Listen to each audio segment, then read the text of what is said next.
ones usually. All right, and we're streaming. Welcome to Fix It and Flip It. The current real estate market is ripe for rehabbing. If you want to learn how to buy the right property at the right price and learn how to project and control costs, then you've come to the right place. Our host, Tony Raffin, is from the #1 Rematch team in southeastern Michigan. And Kevin McClellan is Mr. Flipper Extraordinaire. Now, let's welcome Tony and Kevin. This is Fix It and Flip It. I'm not Tony. I'm not Kevin. Kevin's not here today, but guess what we got? We got a special guest, the guy that started this with me and made me a podcast junkie, Paul Apostolakis from Omega Lending. It's a big downgrade. Sorry, man. Sorry, audience. I listened to your show this morning. It was really good. Thanks, man. I appreciate that. If anybody wants to listen to it, it's on the Omega Lending page. You obviously, iTunes. Lending on Facebook. Yeah. So right? it's Inside Real Estate. We've got some good guests. It's fun, man. Keith Stonehouse was on today. Yeah, he's good. Yeah, people could. Even investors from what we're trying to focus with could learn something from a guy like this. Who owns a title company, has a mastermind session, and brainstorming with other people within the same. Dude, there's knowledge everywhere. You should just grab it wherever you can, man. Yeah. All right. Yeah. So that's how I look at it. Yeah, we're not staying after for drinks, though. Don't worry. We just want to get our knowledge, get the hell out. Yeah, I'm in with that, man. I'm in with that.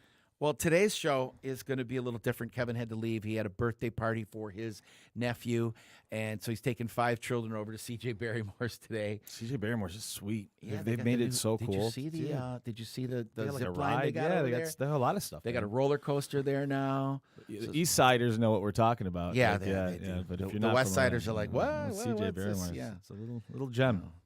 So it's our Cedar Point.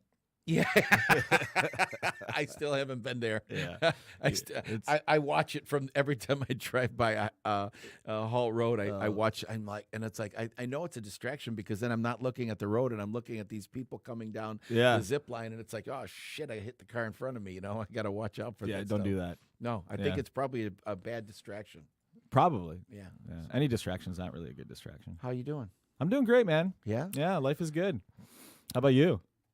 So I just want the audience to know. So Tony calls me. He's like, "Hey, man, you gonna come to my podcast?" I'm like, yeah, at 10:30.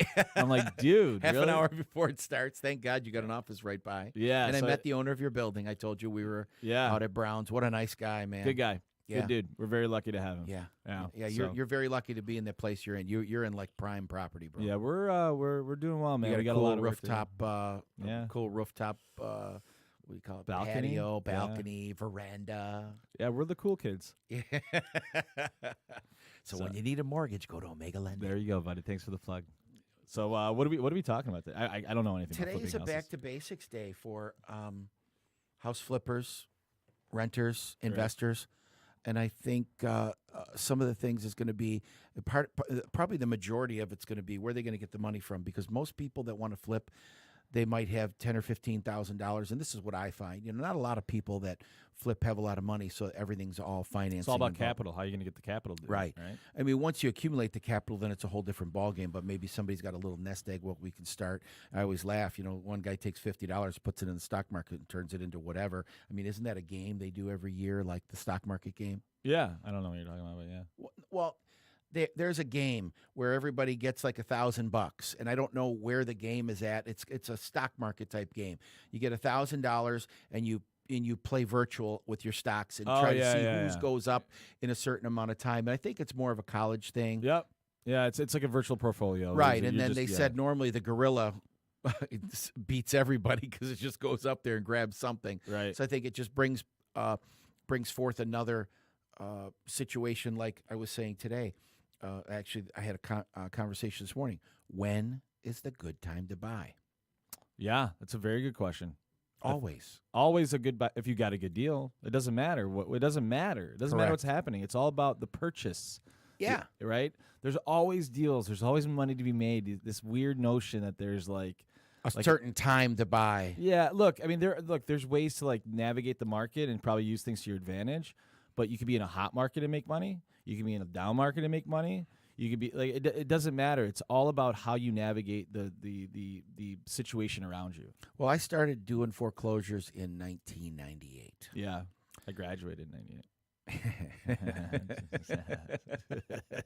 Just let you know. Sorry, man. I didn't mean to let me get the prehistoric shale off of my freaking legs. I started doing foreclosures in 1998. Yeah. And I had 3 that year. Yeah. And I remember I was chasing them. Yeah. And the secretary I had working with me said, "You need to get into retail. This is never going to go anywhere." Well, needless to say, we got rid of her quick. Yep. And then the next year it was 12. And all of a sudden, before you knew it, we're carrying 700 properties with one company. Mm-hmm. We're just overloaded. I don't think something like that's going to happen again, but values were still high. Yeah. And people were still buying and still doing okay. Yeah. And over the course of time, the people that stayed with it, whether they bought low or bought high, I've got a great client of mine who's purchased over 75 single-family homes from me, pays cash for everything, and she was in at like 40 or 5 or 50 houses, and the market was climbing really rapidly, and she needed to buy quickly to keep the equity position that she would have on every home. Right. So she literally took the whole portfolio, bundled it up, borrowed $1.5 million, bought another 30 homes. Yep. That $1.5 million is now worth $3 million, and that's doing nothing, just renting the properties out. Right. Right. That's just from the equity growth.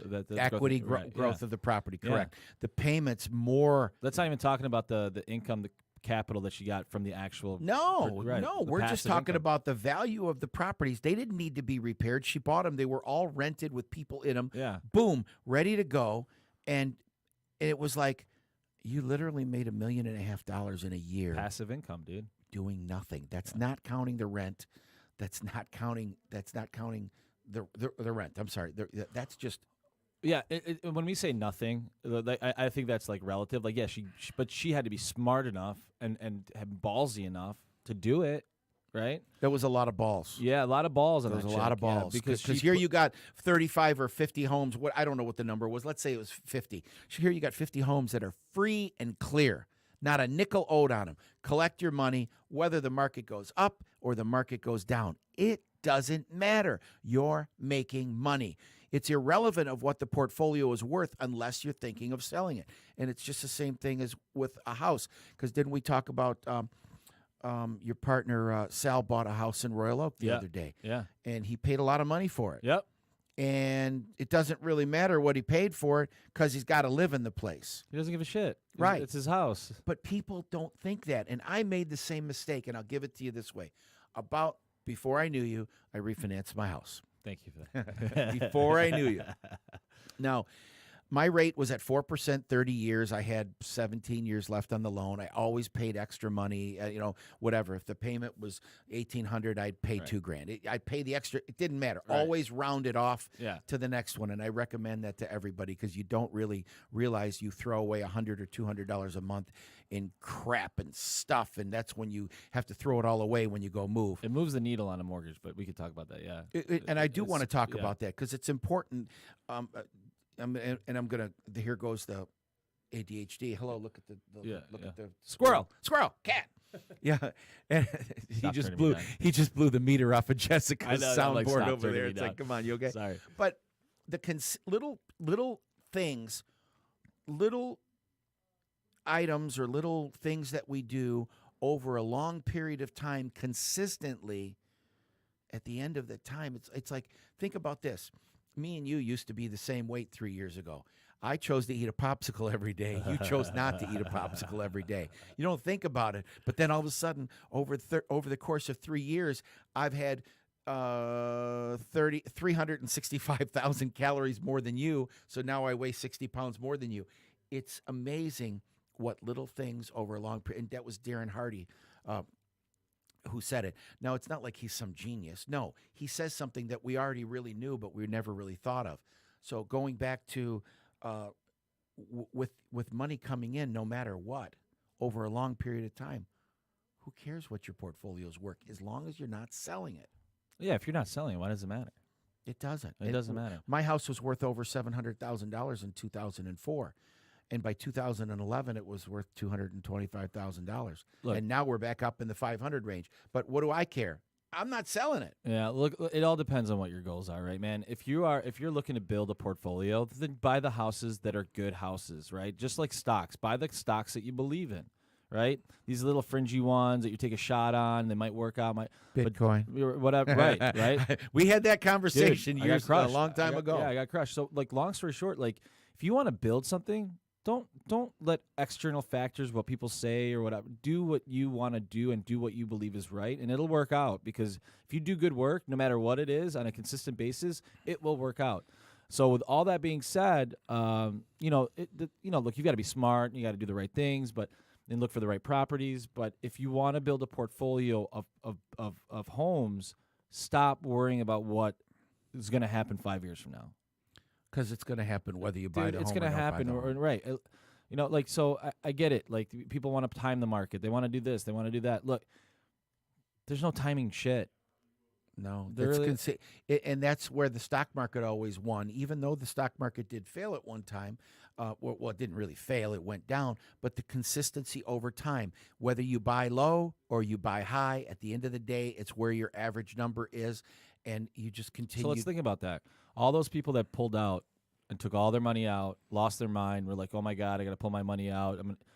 They just kept it in there. They'd be way farther ahead now, right? Absolutely. Right? Yeah, that's what my dad did. He stayed in. He didn't. You just he stay didn't get in. out, You but he just got ride it out. screwed big time. He had, a huge. He had over a $2 million portfolio in 2000 when he retired. So he's like, "Yeah, I can retire."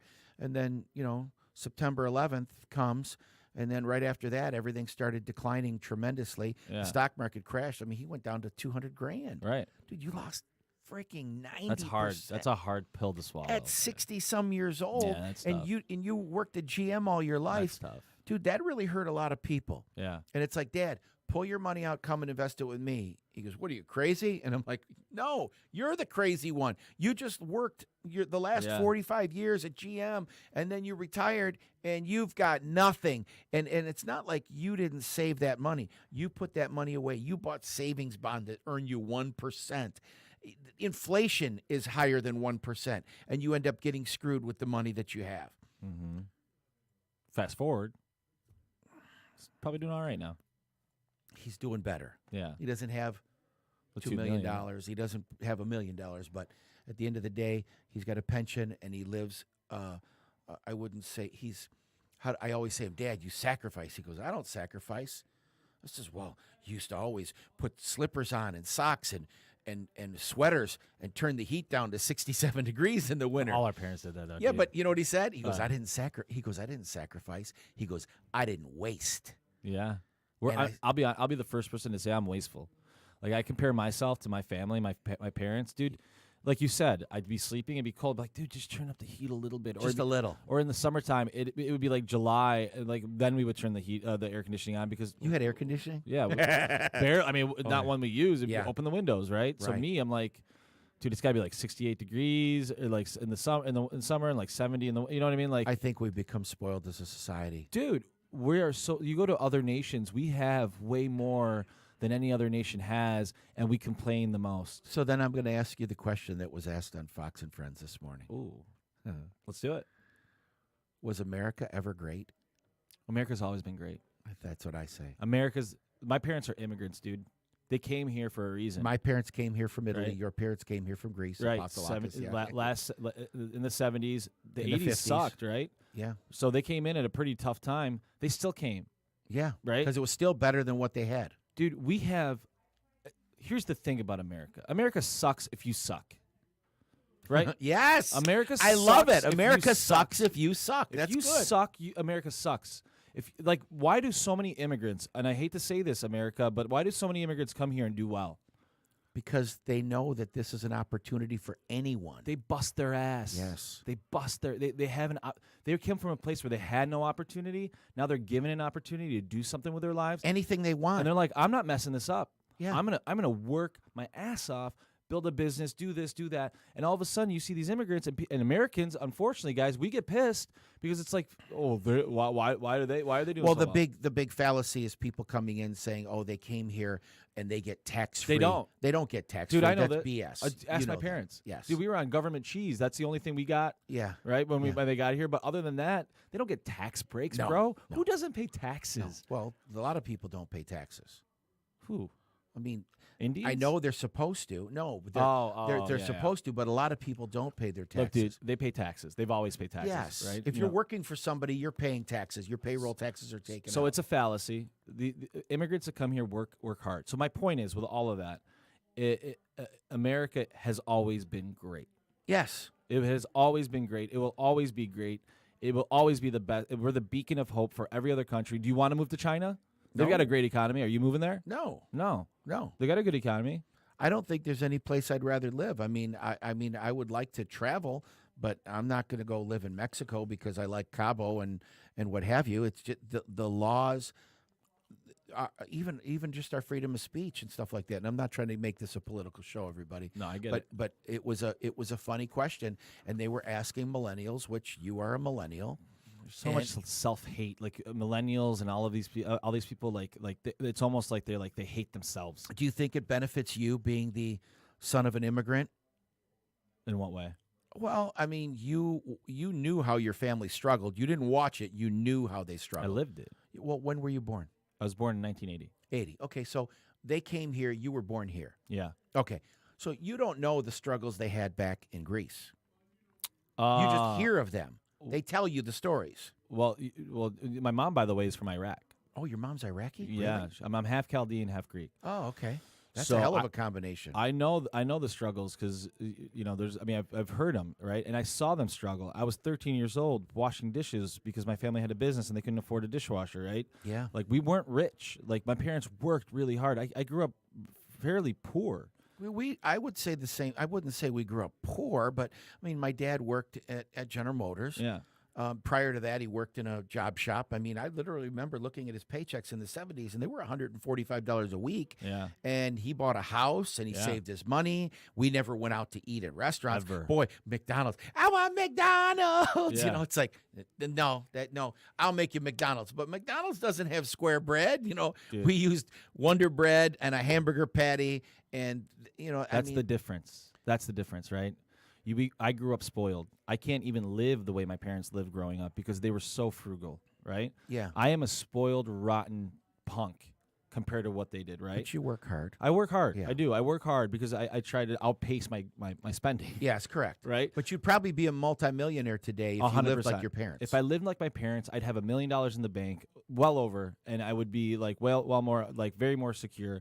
I wouldn't have had as much fun, and that's what I valued, right? Growing up in an environment where you feel safe, yes. you start valuing fun and other external things because those things are available to you. If you grow up wanting and needing, and you all of a sudden you have it, you don't want to let it go. You're scared to let it go. Nobody's going to give you a. And that's how they grew up. Yeah, dude. So they couldn't spend their money on fun stuff. They had to like make sure they took care of their family. So my point with all this is we as a society, including myself, are super fucking spoiled. We think we're owed something. We live in the best country on the planet. And for people that say otherwise, it's crazy because you don't know what you have because you're an asshole. Ooh. Sorry. That's you know what? I like your passion about it, but it's really funny because I'm gonna make a take on this.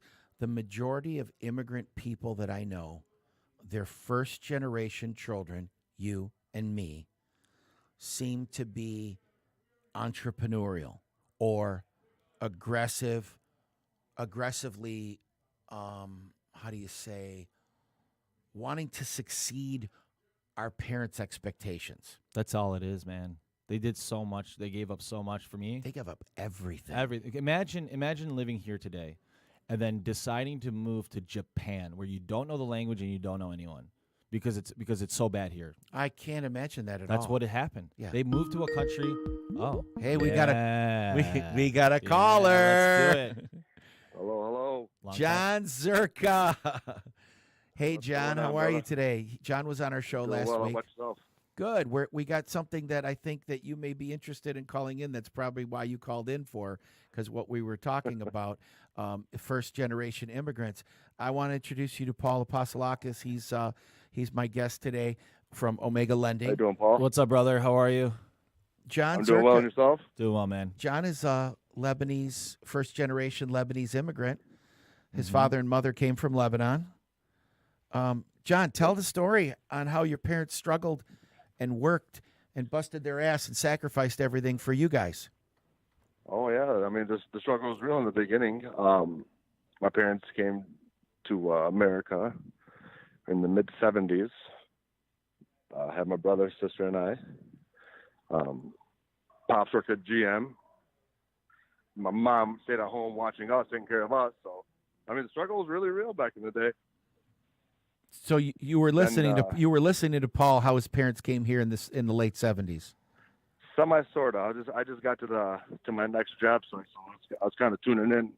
Every 2 seconds, my phone would be ringing, so I didn't really get it all in. Yeah. John But owns I a huge portfolio in Flint. Oh, got it. Yeah, Okay. he's got how many houses you got up there, John? Oh, quite a few. Yeah, over 300. Dude. You know, Oh yeah, no, Kevin is flipper extraordinary. John is like at a whole nother level. Whoa, bro. And he started with his father at General Motors, and he saved a little bit of money, and he saved a little bit of money, and then he bought a couple duplexes. Yep. As he was working in General Motors, then just got the ball rolling from there. I mean, every day, you know, on the weekends or whatever, if Pop had to go to work on one of the houses, we'd go to work with Pops on the houses. Same thing as you. Yeah, Dad had a dude. restaurant. You went and washed dishes. Wash dishes. That's dude. right. What you Yeah. do, bro. You know, Yeah, you- we didn't you have know a how it is. babysitter. My dad worked in a job shop. He had his own job shop for a while. They were making the dashboards and the tailgate on the Bricklin. The Bricklin automobile, the first car I ever saw with gull wing doors. Yeah. And I used to go to work with my dad because we didn't have money for a babysitter. You know, it was Saturday That's right. afternoon. Babysitters where I was watching my sister when I was like 6. Yeah, yeah. You know what I mean? Yeah. No, and I think it's Oh, yeah. it's a testament to you, man, because I mean a lot of us that came from immigrant families, and what we were talking about, man, just so you know, is like the opportunity in America, because a lot of people say, oh, you know, like The opportunity is there. yeah, Everybody complains because some people, I feel like, are lazy and they want shit handed to them. yep, Yeah. You know, but if you're a go-getter and you work hard, there's no better you place, can achieve bro. and accomplish anything you want. There's no better place. There's no place in this world where if you choose, it's a choice for us. Right. It's a Oh choice. yeah, If you have every opportunity in America to make it. That's the difference. It's a choice. Are you going to choose to be successful? Because all you got to do is choose and do it. Right, and do it. You're right. right. And it doesn't matter because you could start out as a janitor, and you know I don't know if you guys know. You guys have heard of Robert Kiyosaki, right? Yeah. John, you heard? Okay. Well, he has a board game out called Rich Dad Poor Dad, the board game, and you play it like Monopoly. And basically, what it is you're in what do they call the mouse on the wheel. What are they? Not Hamster wheel. Hamster on the wheel. Gerbil on the wheel. Hands on the wheel. So you're the Yep. gerbil on the wheel. So you have to stay in the wheel, which means working and busting your ass and doing everything until you let your investments work for you. Mm-hmm. So the longer you stay on the wheel, well, not necessarily the longer, the higher in debt you are. Well, you can never get off the wheel or else the wheel stop turning. Which is correct. You have to Yeah. keep the wheel turning, number one. But in You order have to to get keep the off the wheel wheel, the only way to get off the wheel is to have your income exceed your expenses without going to work. And they play the game like Monopoly, where you buy properties, you do this, but you play it with a balance sheet and an income statement. And most people don't know what a balance sheet is nor an income statement. And you show the property that you bought, and how did you buy it? Well, I'm a janitor, or you could start out as a janitor, you could start out as a doctor, you could start out as a engineer, you could start at all these different positions. But if you start out as a doctor, you also start out with student loans. If you start out with an engineer, you start out with student loans. When you start out as a janitor, you don't start out with any loans. You may have the lowest pay, but you're able to get out of the rat race okay, or the gerbil on the wheel, and you're able to get out there quicker. And it sounds weird, but you could get one rental house, save your money, get a second rental house. Now, 2 rental houses paying for the second one, and then you get another rental house, and 3 rental houses pay for the next one that you bought. And all of a sudden, you're off the wheel because it's making you enough money to it's replacing what you were making at your job. So you could get off the wheel, or you could work a little bit harder, a little bit longer, and sacrifice a little bit more before you call that living the life of Riley, like our parents did. And I'm going to say this, and you guys are both going to agree with me. How often did you guys go eat out when you were with your parents? Come on now. Bro, never. I used to go to restaurants. Like, Well, not for him. They had the restaurant. He had the restaurant. You ate your own restaurant. That was home. But dude, like we're going out to there's no going out to dinner, bro. No. Like I didn't have Chinese till I was like 20. Yeah. Like legit. I never tasted mayonnaise until I was like 17. First time I went to a crap. Chinese restaurant, the lady was talking. I had no idea what she was saying. I was laughing. She's like, and my friend's like, "What's wrong with you?" I don't know what she's saying. She's like, "Do you want rice?" Fry rice. Fry Right. Now that you say that, the first time I had Chinese food, I was working in a meat market, and there was a Chinese restaurant next door, and somebody let me taste their fried rice, and I'm like, oh, I got to have this. And it's like, I remember this little pint, the container of fried rice. You know this is a show about flipping houses. It doesn't matter. We're talking about the basics back to the beginning. Yo, dude, I got to ask you a question. I want to ask you a question. So you said something I think was poignant.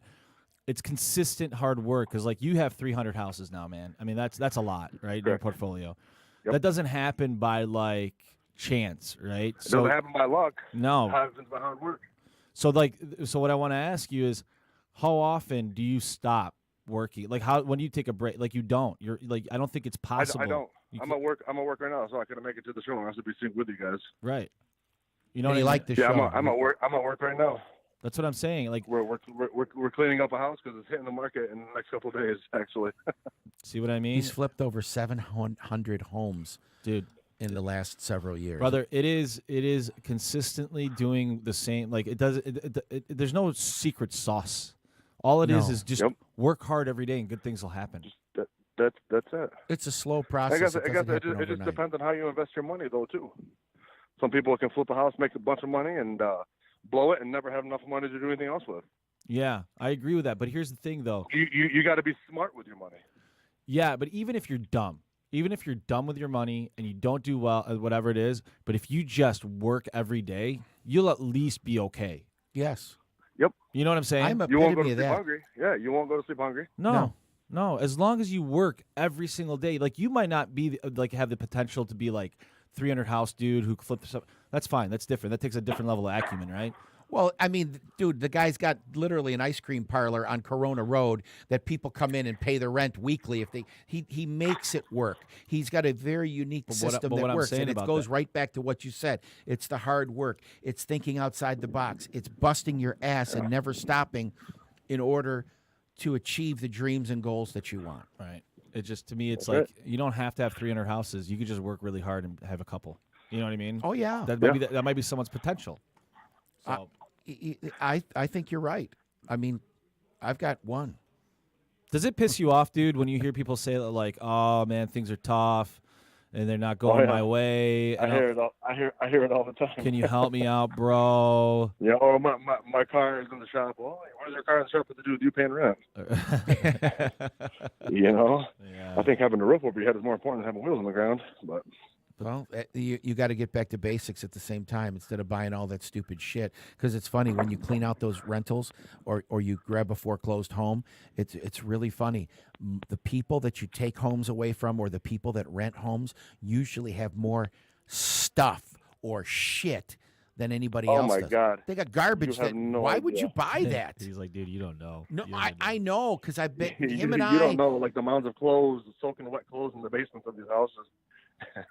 They don't take care of what they got. They get a welfare check or they get a minimum. They have a small wage job. They don't work that hard and they blow their money on garbage that's not necessary to blow. So they've never end up getting the money to save.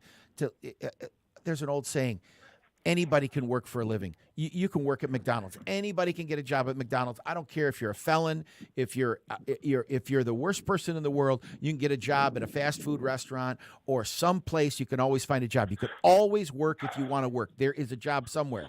But the smart person puts their money to work for them, not them working for it. Mm-hmm. You buy a car. Okay, I got a car payment. Well, what's paying for the car payment? Oh, me working. Oh.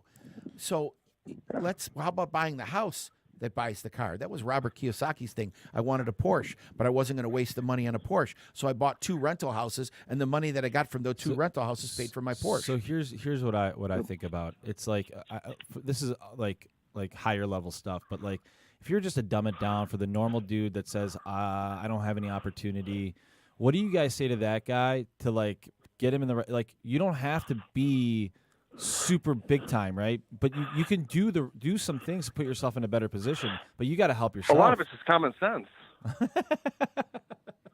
Honest to God. So tell me what that common sense is. I mean, well, there's a lot of people like who work, for example, in GM and have pensions coming in every month, and they still rent. All right.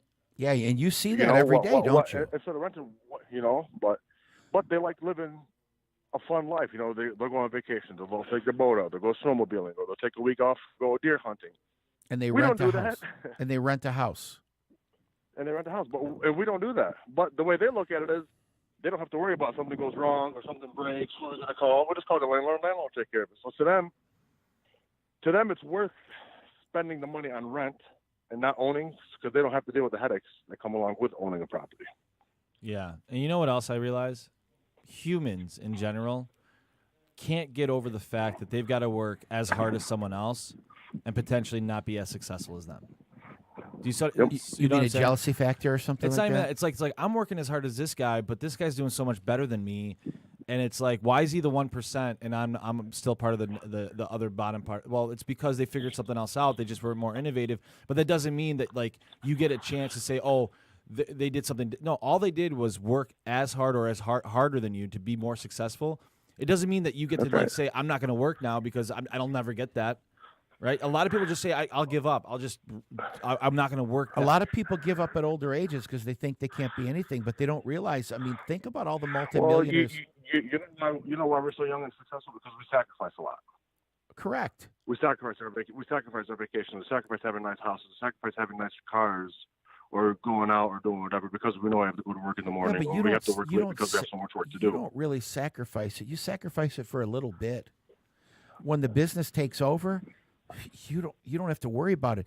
John, you wouldn't have to work another day the rest of your life with your rentals, except for managing the rentals. Don't get me wrong. Because you do flips. That's 2 jobs in itself. But he's not going to stop. He's not that kind of guy. No way. No. That's it. We just don't stop. Right. I won't stop. And then if I stop, I get bored, and I don't like getting bored. Well, the moment you stop, you get rusty, bro. I mean, yeah, he could stop, and there's a lot of people out there that get comfortable, and that's it. It's all about where you want to be and where like a million people on this planet are going to be like, man, I can't believe he's still working. He's got 300 houses. He's flipped all these houses. He probably has money. Why would he keep working? Because he's not satisfied. He's not that kind of person. And it's not that he's greedy. No, but he's just not satisfied. No, it's not we're greedy. We're just. I don't know. If we see a golden opportunity in front of us, we're just not going to let it pass us by. Well, I know, but not that you're greedy. You're an opportunist. Yeah, I think. Yeah, and I think capitalism rocks. Of course, everybody can always bet. We can always bet on ourselves. Just because we're doing good now doesn't mean we can't do better. And it's not greed. It's just us wanting to better ourselves. And how old is your dad now? My old man is 67. 67. Bro, we don't know. We didn't celebrate the birthdays. Yeah, well, yeah. No. There were no You're right. We didn't celebrate their birthdays. There was no birthday. What's that? That's no big deal. Yeah, right. Go to work. Yeah. My dad told me, you want to be successful, all you got to do is work a half a day. How many hours are in a day? Okay. 12 hours a day you got to work then. 24 hours. Yeah. And there was no magic. There was no secret to it, you know? Yeah, I feel like there's a lot of anger sometimes towards immigrants that are successful from people that grew up here that were like, so like me, right? Like I could say, well, why does he have more? And everybody always gets jealous and mad about the people that are doing better than them, right? Anybody that's doing like I'll give you an example. What's his name? Like it's on all the billboards. The real estate agent, Jeff Glover. People hate on him, right? Yeah. sure, you can hate on him, but you're talking about him. He's got billboards and he's doing well, Listen, right? Yep. I have a life coach that I talk to, and one of the things he said, if you don't have enough haters, you're not gonna succeed.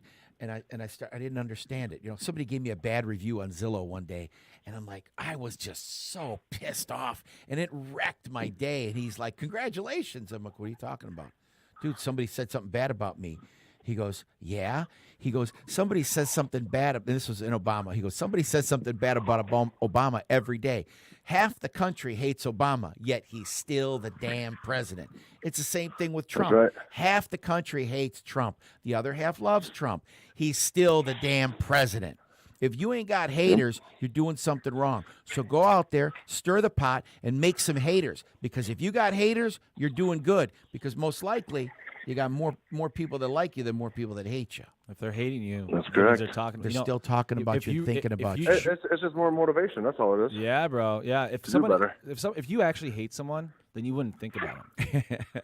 You're right. That's right. Well, Right? To me, Yes. to me, it's just more motivation for you to do better. Yeah, bro. Oh, yeah, you're gonna talk about it? Okay, well, I'll put it in your eye now. Watch. Yeah, that's right. Yeah, watch. No, hey, you think you're gonna talk about that? Wait till you see what I do next. Yeah, You right. know? Yeah. So, Yep. so I guess Yep. my whole point with that is there's always gonna be a population of people that sit there and say, why not me? Why not me? Why not me? The reality is because you're saying why not me. That's your mentality. You're just sitting there complaining about everything instead of pulling your boots on, and going to work. Go work. Right. There's a lot of hours in the day. You don't have to watch reruns or Yeah. Game of Thrones Yeah. or you don't have to do that. Like, trust me, I get it. Like, I like sitting there and Netflixing and chilling sometimes, right? It's cool. But I know when I do that, I'm not doing anything productive, right? I think Yep. what they say, sowing and reaping, it's all about what you sow, and eventually it comes out to play. And when you've had a bad month because you were acting like a jerk, or you didn't work as hard as you could have, or you had some things that distracted you, it's going to, in our business, it's going to affect us further on down the line. So that's where the consistency of having an investment portfolio making you money. Yeah, And where are that's you? important. So not to get busy and nosy, Yeah. what are you invested in right now? I am invested in my business. Okay, which is fair. Yeah. Which is people don't realize that you have a business, but you also have to invest in your business, and it's not about just dumping money in it. It's about doing things after hours, because not only do you invest in your business, but you work for your business. You are a loan officer. I work really hard. So for me, my investment right now, I don't want to take my eye off the ball. I have a real. You can't. It's a baby. It's a little baby. Yeah. You have to babysit it I got it. continuously. I get opportunities thrown at me all the time. Right. I don't have the bandwidth to do a lot of different things right now. Yeah. I got an opportunity to make a really good business out of what I'm doing right now. So there's no way in the world that I'm going to go buy a house right now, get rentals. I don't have the ability to do that Right. because I have to focus on one thing and make that the best version of it Right. it can be. And It takes a lot of time. It takes it a lot of does. time. And John, you're doing the same thing. Your It business takes a just lot- happens to be It rentals. takes a lot of time. A lot of people try to do Yeah. a lot of different things, like a million different businesses, all this other stuff, but then you're not doing any of them super well. Right. And until I get this thing Listen, going, you can be good at 5 different businesses, but you got to be great at one. correct. You Jack of gotta all have that trades, one, a right? master of none. So I am super know? invested. I'm investing everything I have in my business right now. Good. Yeah. Good. Good. Good. Good for you, man. Glad to Thank- hear you're doing well. I John, appreciate it, dude. thanks for calling in today. I appreciate it. I know you All couldn't right, make guys. it. I know you wanted to be here, but I appreciate you sharing the stuff about your family. And Well, thank you for having me on your show again. You're the man. Hopefully I meet you someday. All right. Yeah, Yeah, you'll love same- my see, same goes buddy. Here. Maybe Thanks. we'll go have lunch at your restaurant. Yeah. Let's do it, dude. Goodbye. All right, guys. All right, Have a good man. one.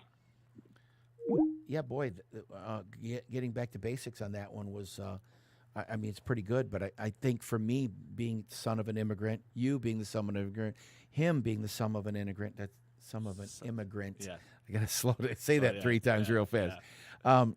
It just shows where the fabric, how we were raised at. We were not raised with excess. So I don't want to give that to my kids, but the problem is we do. Oh, my kids are spoiled. You know, I was spoiled, to be honest, compared to my parents. My parents spoiled me as much as they could because they wanted to give me more, right? Majority of it was attention, though, too. Yeah. So, look, dude. Like, I grew up well. Like, Yeah. my parents took care of me. Like, You weren't rich, but you had a roof on your head, you had food on the table, you had an education, and you had clean clothes. I never had anything that I didn't need. Right. I mean, you know what I mean? I had everything I needed, and I didn't, like, whatever it is. Like, yeah, I didn't get like the Xbox when I needed the Xbox, and like when I did get a gift, it was a big deal, dude. When I got like a nice gift, it was Yeah. like, whoa, you guys spent $200 on me, Right, it was everything. Right, Yeah, we it was didn't spend. I see people just spending money on kids for My Christmas. kids are It's spoiled crazy. like crazy. But like, look, but at the same time, I do want to instill those values in them. They're gonna like. It's tough, man. It's tough because you want to give your kids everything, and we grow up in society where we have everything, dude. We have everything we want. Like, there's people like I go to Greece, and they don't have a lot. They're No. not well off. Nobody has a nice car, but nobody has a nice car, so nobody cares. Right. Nobody lives in a huge house, but nobody lives in a huge house, Right. so nobody cares. Right here, it's that guy has that. The Joneses. I want that. I Oh, wanna that live guy like has the that. Joneses. I want that. Right. It's even less about what you really want. It's what they got. I want that. Right. It's a jealousy factor, is all. You it can is. use it to motivate you. I use it like Yeah. I want those nice things, so I use it to motivate me. But at the same time, I realize sometimes that I'm doing it because I'm not even doing it for myself. I live in a 2,600 square foot house. That's right? a big house. It's a big house. I don't use rooms in Right. it. I don't use the big. And I realize sometimes I'm like, I could if I really wanted to live in a 1,500 square foot house, right? But I don't. Yeah. It's just the way we become conditioned. So you either have to outpace your spending and make sure that you make a ton of money to be able to live the lifestyle that you do, or you're the guy just keeping up with the Joneses just to keep up, and you're going in debt. So remember that, investors or wannabe investors, before you go out and think about buying that next watch or that car or that stuff or whatever the hell you want to buy, you got to sacrifice a little bit. It's the same. I call sweat equity the same thing. You buy a house, you don't just hire contracts just to do everything. You got to do a lot of it yourself and build up an equity. And your time that you do, hey, I'm going to sweep the floor instead of paying somebody to do it. I'm going to paint the walls myself. It may not be good, but I'm going to do my best damn job at it. So instead of giving somebody $1,000 or $2,000 or $3,000, you do it yourself. You take that money and you put it in your sweat equity pocket.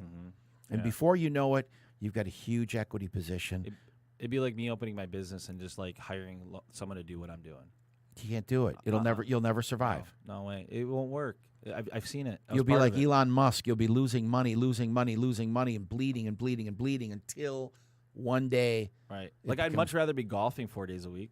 Oh, that'd be right? fun. But I'm letting my family down if I do that. Mm-hmm. I'm letting myself down. Anytime that I've done poorly and I've had a bad month or I had a bad moment in my life or I had a position where like I didn't do well, the first thing that humans want to do is, it happened because of the market or it happened because of this. No, dude, it happened because I did the wrong things. You know what's really weird is I've been talking to a lot of realtors lately, and everyone's predicting a little bit of a downturn. It's Maybe- happening, yeah. It is what it is, but it's not stopping the average person. So you're down a little bit. Big deal, Bro.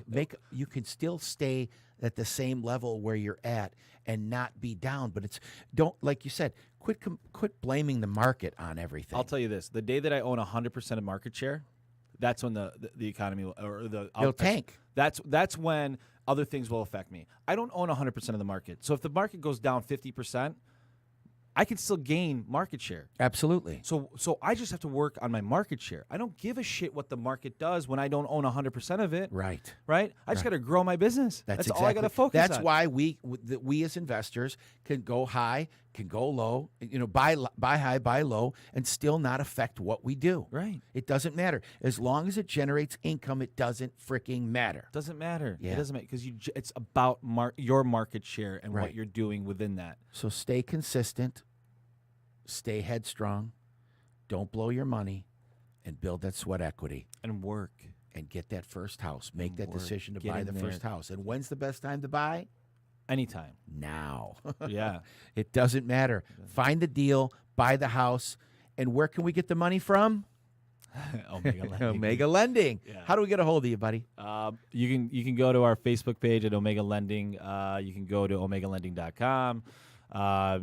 You can call me. My cell phone is 586-242-2468. I answer it. I talk to everyone. I don't care who you are. I believe in making friends in this world. And you never know who or what is around you that will pay off someday, because if you're just a good human, being a good human goes a long way, dude. So if Amen.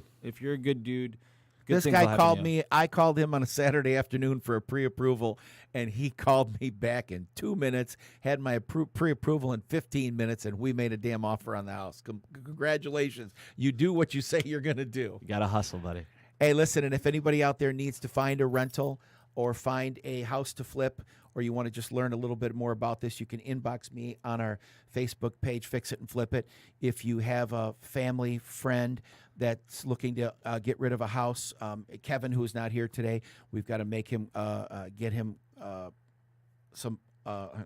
What are you trying to say, man? Yeah, publicity, whatever. It's like my mind. Kevin, by the way, Kevin McClellan's one of the best dudes I've met in a long time. He's a great human, great person, wealth of knowledge. He answers the phone when I call. If I ever have a question, he answers it. Anybody I think that would want to get some information from him, they could reach out to him. He's very good about it, and he's a pro. Yes, he's really good at what he How does. about that and plug? I think he's almost the epitome of what we're talking about right now, that discipline. Because here's a guy that grew up in a normal household. His brother is a rocket scientist. His sister is a nurse.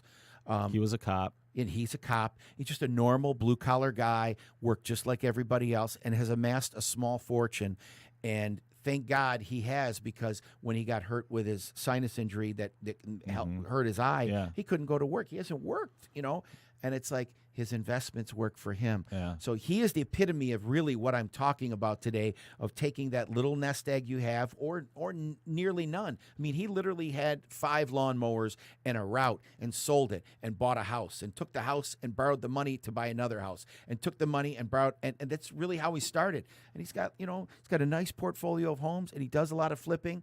And people out there respect him tremendously for what he does and how he's done it, because he's turned nothing into something, just like his parents were immigrants like yours and mine. Bottom line, if you want it bad enough, you can make it happen. If, once again, I got off track, if you'd like to buy a home, sell a home, or need some help, you can call me at 586-773-4400. I'm at RE/MAX First. This is the Raffin team. And you can ask us any questions on our Fix It and Flip It page. Please, not only just like and share, subscribe to our page so you can get updates and know when our page comes on. And also, Paul's podcast is on every Wednesday at 9 a.m. at Inside Real Estate. Follow us. You can actually go to our Omega page. We're building a Facebook page for it. We haven't done that yet, but more than anything, just follow our Omega page. We got a lot of good information on there about mortgages, about the market. I do a lot. I do a lot of videos, man. I know you do. You do, and I like it. You do great videos. Thanks, You're always man. in my face. Always. I want to ask you one question. Okay. Because I've been listening to Fox News on Sirius satellite radio. So when I drive around, they have different commercials than you see on the television. And there's a guy that said, I turned my 401k into a rental portfolio. He goes, and I needed some money, and I went to this company, and I'm not going to use their name. You probably know who they are, but they rent based on cash flow of the rental property. You got that. You do have that. Mm-hmm. I also, just so you know, I just secured some money for people that are looking to secure money for flipping homes. It's a pretty good deal. It's much better if you've done it for a while. Is it private money? Private money. Private. So you have a line of private money that's available for people that already know what they're doing, have done this before. And the terms aren't bad, man. It's like 7%. I actually ran it by McClellan. I'm like, dude, is this a good deal? Because I'm like, this is what I'm going to be able to offer. And he's like, dude, that's pretty solid. Yeah. So yeah, if you're looking for some financing for some of your property, some of you seasoned guys out there, call me up. Call Paul. Yeah. Okay. I love you, buddy. Dude, thank you for coming on. I appreciate it. It was last minute. It always works out good. We just got this rapport back and forth that we work out good. So I'm going to have to crash your party next week. I'm going to be in Royal Oak all day. I love it. Thanks for listening, everybody. John Zerka, thank you for coming on. If anybody has anything in the Flint area, Zerka Properties, Zerka Rental Properties is on Corona Boulevard. Give them a ring. Look them up on Facebook. They're there. And thanks for tuning in. We'll talk to you guys next week. Bye. Bye. You've been listening to Fix It and Flip It with Tony Raffin and Kevin McClellan. Be sure to stop by our Facebook page, like it, and follow. And come back again next week so you can arm yourselves with the tools and strategies to become a successful real estate entrepreneur. This is Fix It and Flip It. They do a whole bunch of stuff. I was actually looking to do commercial with them, but she's like really